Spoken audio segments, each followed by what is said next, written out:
प्रिय संस्कृत मित्राणि, नमः संस्कृताय। मैं वेदवती यादव आत्रेय ज्ञान कुंज में आप सभी लोगों का स्वागत करती हूँ। रघुवंश महाकाव्य में हमने इसके पहले 28 श्लोक तक पढ़ा था, जिसमें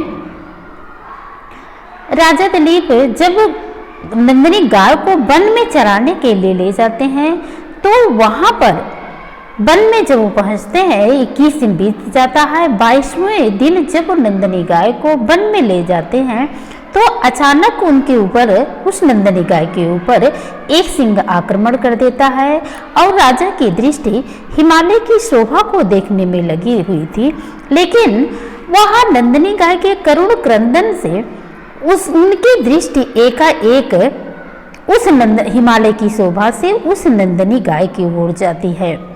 तो ऐसा लगता है जैसे मान लीजिए कोई रस्सी के द्वारा उनकी दृष्टि को अपनी तरफ खींच लिया हो। आज हम पढ़ेंगे 29 श्लोक।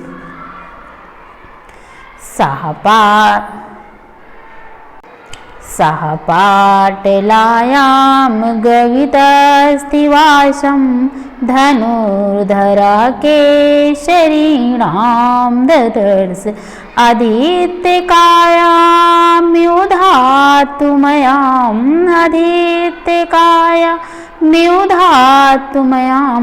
लोथ द्रुमाशानुमतः प्रफुल्लम।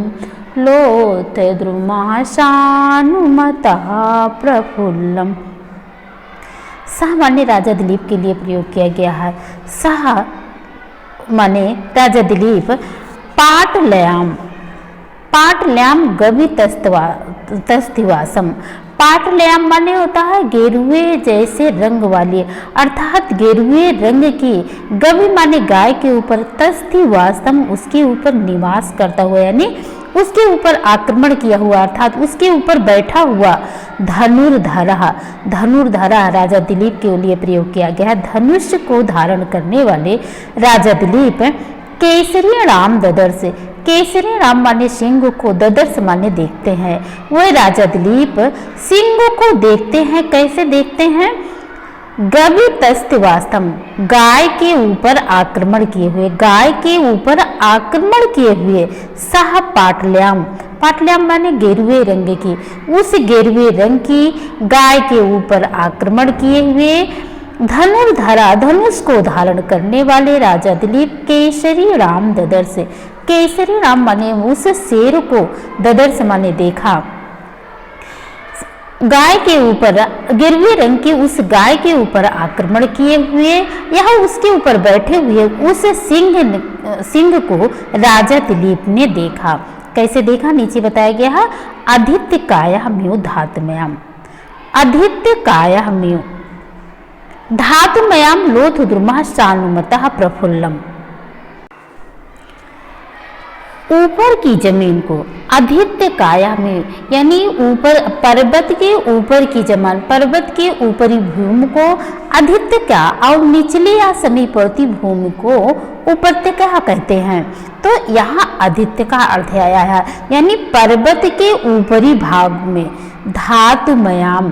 धातुमयाम माने गेरुए रंग से परिपूर्ण, अर्थात गेरुए रंग की उस पर्वत के ऊपरी भूमि पर लोथ द्रुमः प्रफुल्लम माने खिले हुए, अर्थात उगे हुए। लोथ द्रुमः, लोथ नामक पेड़ के समान। शानुमतः माने होता है पर्वत के ऊपरी भाग में गिरवे रंग के लोथ, उगे हुए लोथ वृक्ष के समान देखा। अर्थात राजा दिलीप धनुष को लिए हुए थे। उन्होंने देखा कि पाटल वर्ण की नंदिनी, अर्थात गिरवे रंग की नंदिनी को एक शेर दबोचे बैठा हुआ है। उसे देखकर ऐसा लगता था कि जैसे किसी पर्वत के ऊपर की समतल भूमि पर कोई लोथ वृक्ष का फूल दिखाई दे रहा हो। फिर से देख लीजिए। सह पाटल्याम गवितस्तिवासम धनुर्धरः केसरीणाम। सह धनुर्धरः, धनुर्धरा माने धनुष को धारण करने वाले, सह माने राजा दिलीप ने। धनुष को धारण किए हुए राजा दिलीप ने गवि तस्तवासम केसरी राम ददर्श, गाय के ऊपर आक्रमण किए हुए केसरी राम ददर्श माने सिंह को देखा। गाय के ऊपर आक्रमण किए हुए अर्थात गाय के ऊपर बैठे हुए सिंह को उसी प्रकार से देखा जैसे अधित काम्यम धातमयाम लोथ दुर्मा शानमतः। शानमतः यानी पर्वत के, अधित काम्य ने पर्वत की ऊपरी चोटी पर, पर्वत के ऊपरी भाग में धातुमयाम, धातुमयाम अर्थात गौरिक धातुमयी लोथ दुर्मा, लोथ वृक्ष की तरह प्रफुल्लम खिले हुए लोथ वृक्ष के समान देखा। गुफा में प्रविष्ट धेनु पर जब सिंह ने आक्रमण किया तब धेनु की कातर आर्त ध्वनि गुफा में गूंजने के कारण अधिक तेज हो गई थी। कितना स्वाभाविक और प्राकृतिक वर्णन है। इस आर्त ध्वनि ने राजा की दृष्टि जो पर्वत में व्यस्त थी, वह उस गाय की आवाज ने, गाय के करुण क्रंदन ने अपनी ओर खींच लिया था। और अगला देखिए, ततो मृगेन्द्रस्य मृगेन्द्रगामी बधाय वधस्य शरं शरण्या जातभिषङ्गो नृपति निषङ्गात् उद्धर्तुम् इच्छत प्रसभो धृतारि। ततो मृगेन्द्रस्य मृगेन्द्रगामी बधाय वधस्य शरं शरण्या जातभिषङ्गो नृपति निषङ्गात् दैत्रुम् एच्छति प्रसभो धृतारि। प्रसभो धृतार, प्रसभो धृतार माने बलपूर्वक शत्रुओं का नाश करने वाले, बलपूर्वक शत्रुओं का नाश करने वाले। यहाँ से अर्थ ले लीजिए जात भिषंगा, जात भिषंगा यानी जिसका अपमान हुआ हो। अपमान के उत्पन्न होने पर सिंह ने गाय पर आक्रमण किया था, यही मानो राजा का अपमान या पराभव था। नृपति निषंगा, नृपति ने, निषंगा माने अपने तर्कस से, राजा दिलीप ने अपने तर्कस से शरम माने बाण को उद्धर्तुम एच्छत यानी निकालने की इच्छा की। फिर से देख लीजिए यहाँ से, प्रसभो धृतार्थ बलपूर्वक शत्रुओं का नाश करने वाले। नृपति, नृपति माने राजा दिलीप ने, बलपूर्वक शत्रुओं का नाश करने वाले राजा दिलीप ने जात भिषंगा अपमान के उत्पन्न हो जाने पर, अर्थात राजा उस नंदिनी गाय के ऊपर सिंह ने आक्रमण किया था, इस अपमान से निषंगा,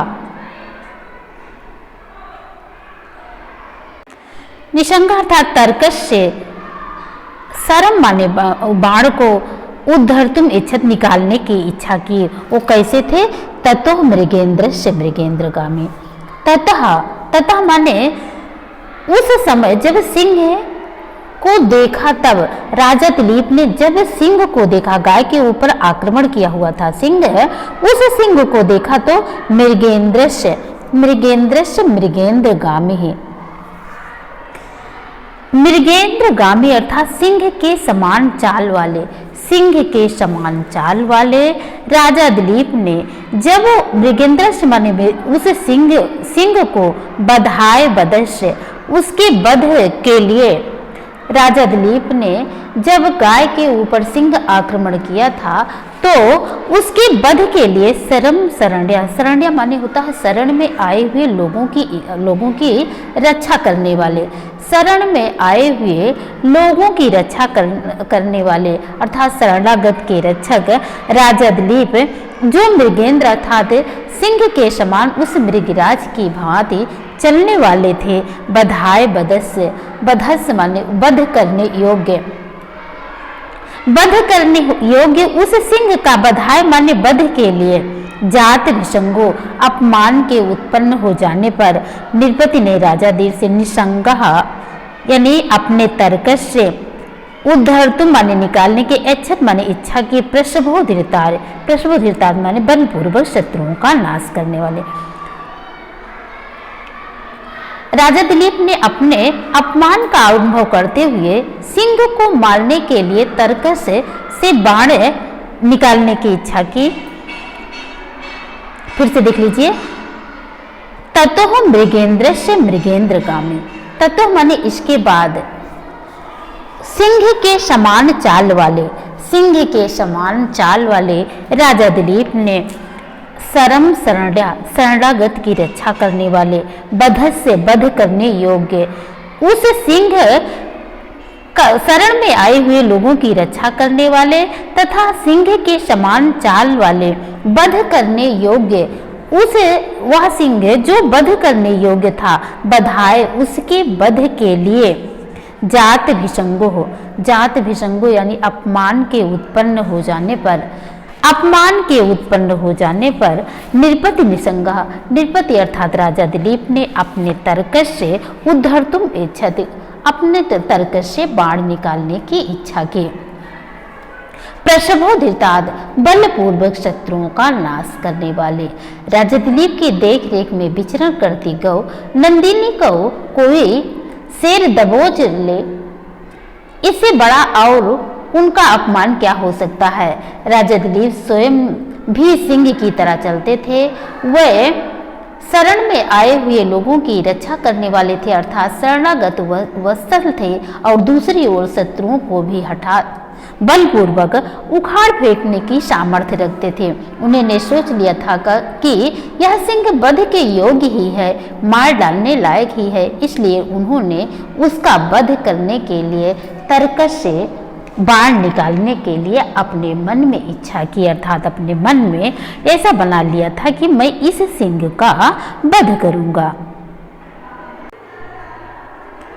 फिर क्या होता है, नंदिनी की माया से राजा का हाथ बाणों में चिपक गया। यहाँ पर सिंह को मारने के लिए बाण निकालते समय राजा के हाथ की उंगलियां, राजा के हाथ की अंगुलियां बाण के मूल भाग में चिपक गई, उसका वर्णन किया गया है। बामे तरसे तस्य करा प्रहर्तुम नख प्रभाभूषित कंकपत्रे सक्तः अंगुली सायके पुंकयो चित्रार्पितारं निवास्तस्ते। वामे तरस्य करः प्रहर्तुं नख प्रभाभूषित कंकपत्रे सक्तः अंगुली सायके पुंकयो चित्रार्पिताय वातस्ते। चित्रार्पिता आरम्भयोस्तस्थे। बामे तरस्य, बामे तरस अर्थात बाएं हाथ से इधर, अर्थात दाहिने हाथ की, करा माने हाथ में, दाहिने हाथ की प्रहर्तुम, प्रहर्तुम माने प्रहार करने के लिए, प्रहार करने की इच्छा करने वाले। जब राजा दिलीप ने सिंह को मारने की इच्छा की तो बामे तरस से, बाएं से इतर अर्थात बाएं से जो भिन्न होता है अर्थात दाहिना, नख प्रभाभूषित कंकपत्रे, नख प्रभा अर्थात नाखूनों की कांति से झिलमिलाए हुए कंकपत्र नामक पक्षी के पंख, जिसमें अर्थात बाण में एक पक्षी विशेष होता है, उसकी पूंछ को अर्थात बाण की पूंछ में, बाण के पिछले हिस्से में लगाया जाता है, तो नख प्रभाभूषित कंकपत्र है। नाखूनों की कांति से झिलमिलाए हुए कंकपत्र नामक पक्षी के पंख जिसमें लगे थे। सक्तः अंगुली सहायक पुंखे, सक्तः अंगुल अर्थात जिसके हाथ चिपक गए, राजा दिलीप के हाथ उसमें चिपक गए। सहायक पुंखे बाण की पूंछ में, बाण की पूंछ में राजा दिलीप के हाथ जब चिपक गए, चित्रः अर्पितः आरंभेवातस्ते, तो राजा दिलीप उस समय चित्रः अर्पितः यानी चित्र जिसका कार्य तस्वीर से खींचे हुए के समान थे, एवं तस्थे माने इस प्रकार से रह गए, अर्थात चित्र के समान राजा दिलीप रह गए। जब राजा ने सिंह को मारने की इच्छा से बाण निकालने के लिए तरकस से अपना दाहिना हाथ डाला, अर्थात तरकस में अपना दाहिना हाथ डाला, तो उनकी उंगलियां बाण के मूल भाग में जिसमें कंक पत्र लगे हुए थे उसमें फंस गई। इस कारण राजा का हाथ इधर उधर ना हो सका और राजा भी जड़वत वहां खड़े रहे। उस समय ऐसा मालूम हो रहा था कि मानो वह दृश्य तस्वीर में खींचा हो, क्योंकि जिस प्रकार चित्र लिखित इधर उधर हिलडुल नहीं सकती, अर्थात कोई चित्र इधर उधर हिलडुल नहीं सकता है, कोई कार्य नहीं कर सकता है। राजा दिलीप भी उसी प्रकार राजा दिलीप के हाथ भी उस समय हिल ढुल नहीं रहे थे। फिर से एक बार देख लीजिए। बामे तरस्य तस्य करः प्रहर्तुम नख प्रभा भूषित कंकपत्रे। बाएं हाथ से इधर जो दाहिना हाथ है, करह माने हाथ है, प्रहर्तुम माने प्रहार करने की जब इच्छा की, नख प्रभा भूषित कंकपत्रे नाखूनों की कांति से भूषित कंकपत्रे, कंक नामक पक्षी के पंख जिसमें लगे हुए थे, सप्ताह अंगुल सहायक पुंखे अर्थात बाण की पूंछ में सप्ताह अंगुल जिसके हाथ की उंगलियां चिपक गई हो, चित्र अर्पिता युतस्थे। राजा दिलीप उस समय चित्र के समान दिखाई दे रहे थे। ऐसा लग रहा था राजा दिलीप हिलडुल नहीं रहे थे, इससे ऐसा लग रहा था कि जैसे सामने कोई चित्र हो। यहाँ पर महाकवि कालिदास ने बद्ध सिंह के वध को उद्दत राजा की स्थिति को स्पष्ट किया है। इसमें महाकवि के शास्त्र ज्ञान की सूक्ष्मता भी दृष्टिगोचर होती है। तीर के पुच्छ भाग में कंक अर्थात बकुले के पंख लगाए जाते हैं, जो शोभा और संतुलन दोनों के लिए होते हैं। वह कंक पत्र राजा के नखों की प्रभा से विभूषित है और उस पर ही राजा की अंगुलियां चिपक गई है। ऐसा प्रतीत हो रहा है कि मानो किसी चित्र ने बाण निकालने का प्रयास करते हुए राजा का चित्र बना दिया हो। कितनी सुंदर वर्णन चातुरी महाकवि कालिदास ने की है। अगला श्लोक देखते हैं, जिसमें राजा दिलीप सिंह के ऊपर बाण चलाने में स्वयं को असमर्थ अनुभव करने लगे और हृदय में उत्पन्न क्रोधाग्नि से भीतर ही भीतर जलने लगे। आइए देखते हैं। बाहु प्रतिष्ठम अभिवृद्ध मन्मोर अभ्यार्गणस्य अगस्त कृतम अस्य दृश्येभिः। राजा सतेजोर अभिदायदातांता भोगीर मंत्र औषधि अधिरुद्ध वीर्या। बाहु प्रतिष्ठम अभिवृद्ध मन्नु अभ्यार्गणम आगस्य कृतम अस्य पृष्ठेभिः। राजा सतेजो भीर्दायांता भोगीर मंत्र औषधीर वीर्यः।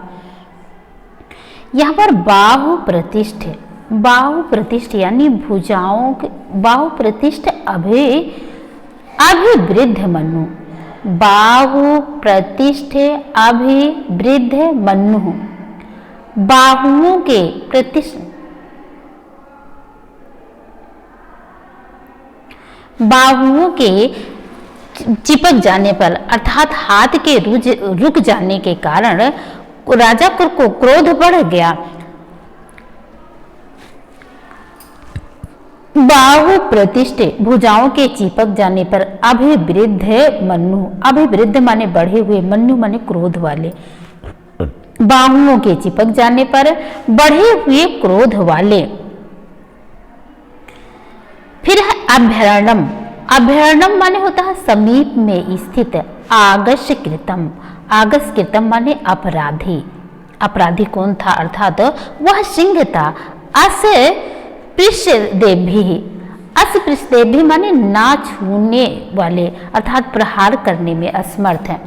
बाहुओं के चिपक जाने पर बढ़े हुए क्रोध वाले राजा दिलीप समीप में स्थित उस अपराधी को अर्थात उस सिंह को अस्पृश्य भी छूने में असमर्थ होने के कारण राजा स्वतेजसो, राजा स्वतेजो माने अपने तेज के कारण राजा सामने खड़े हुए अपराधी को मार न सका। इस कारण अपने तेज के कारण अंतः दाहयंता, दाह माने होता है जल उठा, अंतः माने अंदर ही अंदर, वह अंदर ही अंदर उसी प्रकार से जल उठा जैसे भोगी मंत्र औषधि रुद्धवीर्य, जैसे मंत्र औषधि, मंत्र और औषधियों से रुके हुए पराक्रम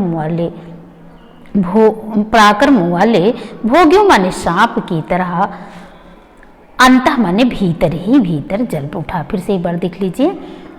बाहु प्रतिष्ठ अभिवृद्ध मनु, बाहुओं के चिपक जाने पर बढ़े हुए क्रोध वाला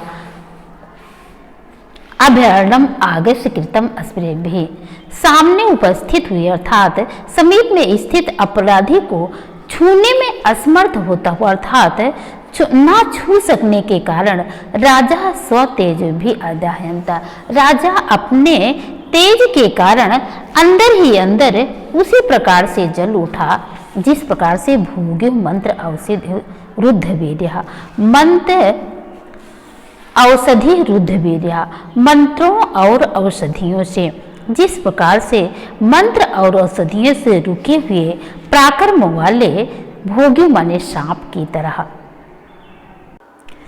जब राजा दिलीप अपने तरकश से बाण निकालने की इच्छा किए तो उनकी जब उंगलियां उसमें चिपक गई, उससे राजा दिलीप को अत्यधिक क्रोध उत्पन्न हुआ और क्रोध इस कारण उत्पन्न हुआ कि सामने जो खड़ा अपराधी था, जो गाय के ऊपर आक्रमण किया हुआ अपराधी सिंह था, उसको मारने में असमर्थ थे और अपने तेज के कारण भीतर ही भीतर हृदय में जलने लगे।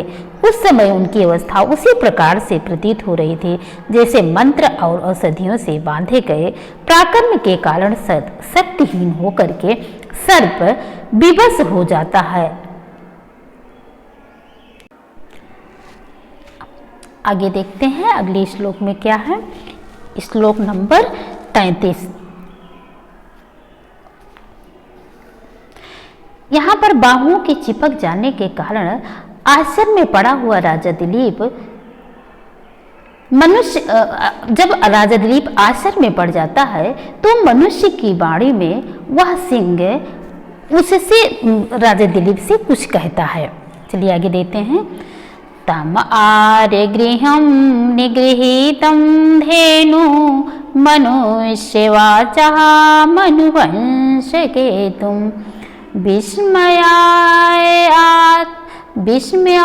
अन्वित स्मितमात्मवृतो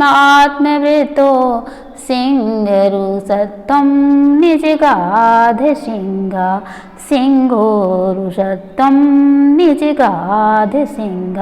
तम आर्य गृहं निगृहीतं धेनुं मनुष्यवाचः मनुवंशकेतुं विस्मयान्वित विस्मितम् आत्मवृतो सिंहोरुषत्वं निजगाध सिंहोरुषत्वं निजगाध सिंह। यहाँ पर है तम आर्य गृहम, तम आर्य गृहम, तम माने राजा दिलीप, आर्य गृहम, आर्य गृहम माने सज्जनों के द्वारा मान्य, जो सज्जनों के द्वारा सम्मानित थे, सज्जनों के द्वारा माननीय थे। निगृहीत धेनु, निगृहीत धेनु माने गाय के ऊपर आक्रमण करने वाले उस सिंह ने मनुष्यवाचः, मनुष्यवाचः माने मनुष्यों की वाणी में मनुवंश केतु, मनुवंश के शिरोमणि, मनुवंश के शिरोमणि राजा दिलीप से मनुष्य की वाणी में निगृहीतम धेनु, गाय के ऊपर आक्रमण किए हुए उस सिंह ने क्या कहा? विस्मयान विस्मित हो, विस्मयान विस्मित हो। विस्मयान माने फिर से आश्चर्यचकित करता हुआ। दिलीप को पहले से भी आश्चर्य हो रहा था कि उनका हाथ कैसे फंस गया है, फिर भी सिंह जब मनुष्य की बोली में बोला तो उन्हें और भी आश्चर्य हुआ। आत्मवृत हो, विस्मितम, अपने कार्य में विस्मित होते हुए, अर्थात आश्चर्य में डालता हुआ और अपने कार्य में विस्मित होते हुए, आश्चर्यचकित होते हुए। सिंह रूत सत्यम, सिंह रूत सत्यम अर्थात सिंह के समान बलशाली, सिंह के समान महान बलशाली। निज गाध सिंहा, सिंहा निज गाध, सिंह माने वह सिंह, निज गाध माने बोला, मनुष्य की वाणी में वह सिंह बोला। फिर से एक बार देख लीजिए। तम आर्यगृहम निगृहतिम धेनुम मनुष्यवाचः मनुवंश केतुम, मनुवंश केतु, मनुवंश की पताका स्वरूप अर्थात मनुवंश के शिरोमणि। आर्यगृहम अर्थात आर्यों के द्वारा सम्मानित अर्थात सज्जनों के द्वारा सम्मानित।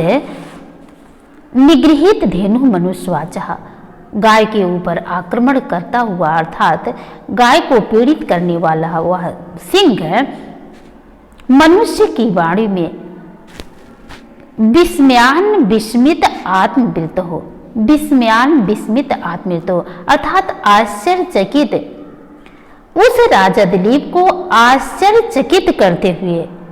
आश्चर्यचकित राजा दिलीप को और भी आश्चर्यचकित करता हुआ सिंह रूत सत्यम सिंहा, वह मनुष्य की वाणी में, वह सिंह मनुष्य की वाणी में राजा दिलीप से बोला।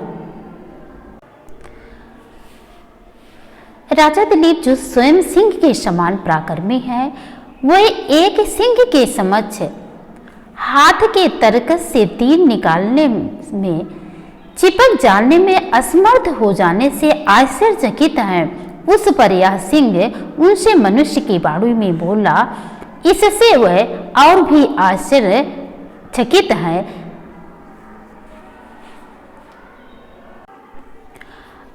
अगला श्लोक देखते हैं।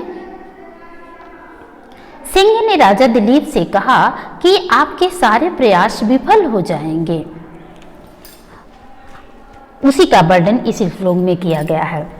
अलम महीपाल तौ श्रमेण प्रयुक्त अप्यस्त्रमितो वृथाशात्, नापाद पौने मूलन शक्तिरहा शिलोचय मूर्छित मारुतस्य।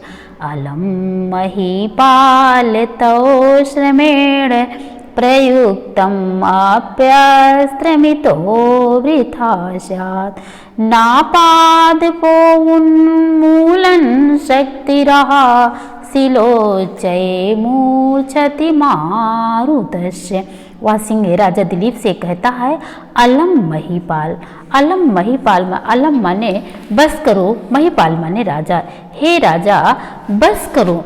तव श्रमेण, तव श्रमेण माने आप परिश्रम ना करें, अर्थात परिश्रम करना छोड़ दीजिए, परिश्रम ना करें, रहने दीजिए। प्रयुक्त अप अस्त्रमित हो, प्रयुक्त माने चलाया हुआ, प्रयुक्त किया गया, अस्त्रमित हो, अस्त्रमित माने अस्त्र, आपके द्वारा चलाया गया अस्त्र वृथा से माने वृथा हो जाएगा। ना पादपो उन्मूलन शक्ति रहा, पादपो उन्मूलन, पादपो माने होता है वृक्षों को उखाड़ने की शक्ति वाला। रहा, रहा माने वेग से, वृक्षों को उखाड़ फेंकने वाले, ये उखाड़ फेंकने वाली शक्ति अर्थात वेग। शिलोचय अपि मूर्छत मारुतस्य, शिलोचय अपि यानी पर्वत पर, मूर्छति मारुतस्य, मारुतस्य माने वायु, मूर्छति माने काम नहीं देती है अर्थात असफल हो जाती है। वृक्षों को उखाड़ फेंकने वाली वायु की शक्ति पहाड़ों में काम नहीं देती है। फिर से देख लीजिए एक बार। अलम महीपाल तौ श्रमेण, वह सिंह राजा दिलीप से बोल रहा है, कह रहा है कि अलम महीपाल, हे राजन तो श्रमेण आपका परिश्रम व्यर्थ जाएगा, रहने दीजिए। प्रयुक्त अप्य अस्त्र मृतम वृथा स्यात्, अर्थात आपके द्वारा प्रयोग किया गया अस्त्र मेरे लिए व्यर्थ हो जाएगा। न पादपों उन्मूलन शक्ति, न पादपों उन्मूलन, क्योंकि वृक्षों को उखाड़ने में समर्थ रहा माने वायु का वेग। वृक्षों को उखाड़ कर फेंकने वाली शक्ति या वेग शिलोच्य अपि मूर्छति मारुतस्य, शिलोच्य अपि मूर्छति मारुतस्य, अर्थात पर्वत का कुछ भी नहीं कर सकती है, अर्थात पर्वत को नहीं उखाड़ कर फेंक सकती है।